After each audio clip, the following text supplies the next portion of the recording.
Welcome to the Imaginative Storm Writing Prompt of the Week session. I'm James Nave. I'm Allegra Houston, and after all this time, we are back in the same geographic location. Well, geography is a wonderful thing. You travel around and eventually you end up together. Every Saturday, we do gather on a Zoom call, and a group of writers work for an hour generating material within a 10-minute time frame. And that's what we're going to do today on this call or on this video. And the purpose of that is really kind of like going to yoga class for writing. It's training. It's a way of stretching and strengthening your imaginative muscles. We don't care that much about what the result is going to be specifically, although very often it's a lot more interesting than you might expect when you only write it in 10 minutes. Out of the gate, we don't care what the result is, but after everybody finishes, everybody seems to care quite a bit about the result. And the reason why is because the result's terrific. People are very consistent with the work they do on these calls. And so now let's move into this right now. What we'll do first, we'll share an image with you, and we would like for you to just relax and take 2 minutes, look at the image and respond to it with words, or maybe an image that comes to you inspired by the image you're looking at. So just a list, not continuous prose, not joined up writing, a list of words or short phrases as you look at this image. And so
After everyone has generated their list of words in 2 minutes by looking at the image, we then go around the Zoom room and collect a word or short phrase from each person and create a community list. And the value of that is that you get to borrow from other people's imagination, and then you don't just have to rely on your own. So since you are not on the call on Saturday, we're going to share our community list with you. So you will have both your personal list as well as our community list to work from. So Allegra is now going to read that list to you. And we recommend that you actually write it down as I read it, although I will put it up again. We'll put it up again during the 10-minute writing period, but there is something that happens when it kind of goes, in your ear and out your hand. So try that. If not this week, try that another week. So here we go. Community list for this week. Obliterate, reflective hospitality, trekking, nosy neighbors, seductive solitude, fading, horizontal dream, reflections of home, mostly mountains. Japan or Norway? Isolation, Trinitarian retreat, cloudy mountain, Goldilocks mountain, morning sky, the call, watercolor escape, pointless shingles, quiet space, deep ecology, foreground in jeopardy, subtle rainbows, beneath the calm, wraith hamlet, nirvana, unearthly, coming home. How did I get here? So now you have our community list and your personal list. Next step, we're going to move into the 10-minute timed writing. And here's how that will work. We would like for you to regard your list, personal list, and the community list, and work from both lists to create some kind of writing, something generated from your imaginative, stormy side of the mind rather than your rational mind. Although you're going to let your imaginative, stormy mind collaborate with your rational mind, but we're going to lean into the storm. And whatever you write doesn't have to be long or short or prose or poetry or coherent or incoherent. Whatever comes out is great. That is the idea of letting your imaginative mind lead the dance. I mean, you're a rational creature. It's very hard to abandon your rational mind entirely. It will be making sense of what you do as you do it, and that's great. So just also to be clear, you don't have to use all the words from both lists. You, in fact, don't have to use any if you don't want to. Let your eyes roam over the two lists and choose one place to start. And if you go off in a completely different direction, great. But if you want to keep coming back to the list to grab some more toys for your imagination to play with, you can do that too. And some people write volumes and other people just write a haiku. So it's your choice. It's quite a range. So your 10 minutes begins now.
Now, a vital part of the Imaginative Storm method is to read what you wrote aloud.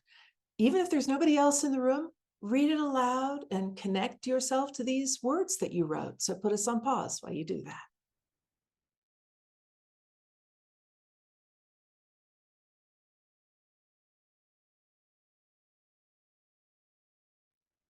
If you like what you wrote, you can go to imaginativestorm.com, and there you will find a link to our Circle community. The Circle community is a gathering of writers who post their work every week, and you can do that too. And when you post the work, other people will be able to see it. We'll be able to interact with it, and you will be able to get to know us better, and we will be able to get to know you better as well. And you'll be joining our community. We invite you also to follow us on Instagram, and we have daily prompts there. We have writing tips. We have all kinds of material that we're putting out on Instagram and Facebook every day. So you'll find us at Imaginative Storm. I will credit the image now. I found that on Instagram at Photographize Mag, and it's by a German photographer called Dirk. He doesn't give his last name, and he is at Nephisi, Nephisi. I put that in the text under this. And final word, you might like to check out our book and our course, Write What You Don't Know, 10 Steps to Writing with Confidence, Energy and flow. flow. I didn't know you were going to talk to me that. I'm No. daydreaming over here in the imaginative storm. Keeping him awake here. So we have created this book and this course, which is both inspirational and practical. It goes into all the details of the Imaginative Storm method, which Nave and I developed over the course of over 20 years now of teaching writing workshops. And in the course specifically, which is a self-paced online course, it's hosted on Teachable. You'll find all the links at imaginativestorm.com. Nave and I will guide you step by step through the 10 sessions, and you'll be able to do a number of prompts. You'll also be able to hear what other people have written to those same prompts that you're working with. We have what we call a prompt archive, and it also includes a live Zoom once a month with Nave and myself. Ask us anything. And the best part about the online Teachable course, you can pace it however you like. If you feel like you would like to just move through it like crazy, you can do that. Probably better to relax and take your time with it. You could even stretch it out for 6 months or even longer. And so it's something that you have a lot of control over. So we hope you take a look at it, and we are confident you will feel as engaged as we are about this work. You'll find, if you take that course, that the prompts in it can be used again and again. They're not one-offs. Every time we hold a writing workshop, we write to the prompts along with the participants. So many of those prompts we've written to, I don't know, 20, 30, 40 times ourselves. They change And every time. it changes, and you continue to get really interesting, original, authentic, sparking new material every time you do it. So thanks a lot for being part of our community, and we hope you come back sometime very soon. Thank you. Goodbye.